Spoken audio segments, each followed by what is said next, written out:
ಮಂದಿ ಅನ್ಕೋತಾರ ರೊಕ್ಕ ಬಂದ್ರೆ ದಬಾಯಿಸ್ಬೋದು ಅಂತ.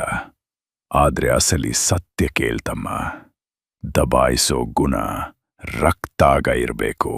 ಅಂದಾಗ ಮಾತ್ರ ರೊಕ್ಕ ನಿನ್ನ ಮಾತ್ ಕೇಳ್ತದ. ನಾನು ಹಿಟ್ಲರ್ನ ತಮ್ಮ ಪುಟ್ಟು. ಈ ಜಗತ್ತನ್ನ ಹೆಂಗೆ ಆಳ್ಬೇಕು ಅನ್ನೋದನ್ನ ಹುಟ್ಟುತ್ತಲೇ ಕಲ್ತು ಬಂದೀನಿ. ಸೈಕಾಲಜಿ ಒಳಗ ಒಂದು ಮಾತದ, ನೀನು ನಿನ್ನನ್ನ ರಾಜ ಅನ್ಕೊಂಡ್ರೆ ಮಾತ್ರ ಈ ಜಗತ್ತು ನಿನಗೆ ಸಿಂಹಾಸನ ಕೊಡ್ತದೆ. ಬಹಳ ಮಂದಿ ಭಿಕ್ಷುಕನ ಮೈಂಡ್ಸೆಟ್ ಇಟ್ಕೊಂಡು ಕೋಟ್ಯಾಧಿಪತಿಯಾಗಾಕ ನೋಡ್ತಾರ. ಅದು ಕೇವಲ ಕನಸು ಅಷ್ಟೇ. ನೀನು ಗೆಲ್ಲಬೇಕಂದ್ರೆ ಮೊದಲು ನಿನ್ನ ಮನಸ್ಸಿನ ಮೇಲೆ ನೀನು ಡಿಕ್ಟೇಟರ್ ಆಗ್ಬೇಕು.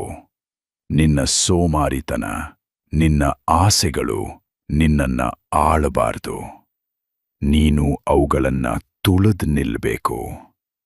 ರೊಕ್ಕ ಅನ್ನೋದು ಬರೀ ಕಾಗದ ಅಲ್ಲ, ಅದು ನಿನ್ನ ಶಕ್ತಿಯ ಗುರುತು.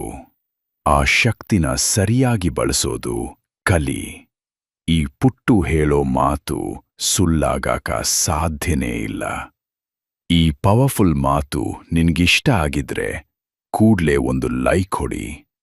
ಸಾಮ್ರಾಜ್ಯ ಕಟ್ಟೋ ಹಠ ಇರೋ ನಿನ್ನ ಗೆಳೆಯನ್ಗೆ ಈ ವಿಡಿಯೋ ಶೇರ್ ಮಾಡು. ನಿನ್ನ ಮನಸ್ಸಿನ ಮಾತು ಏನು ಅನ್ನೋದನ್ನ ಕಮೆಂಟ್ ಮಾಡು.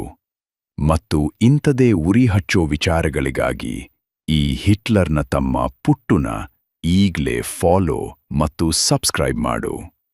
ನೆನ್ಪಿಟ್ಟಿರು, ಇತಿಹಾಸ ಓದೋನು ಸಾಮಾನ್ಯ, ಆದ್ರೆ ಇತಿಹಾಸ ಬರೆಯೋನು ಈ ಪುಟ್ಟು.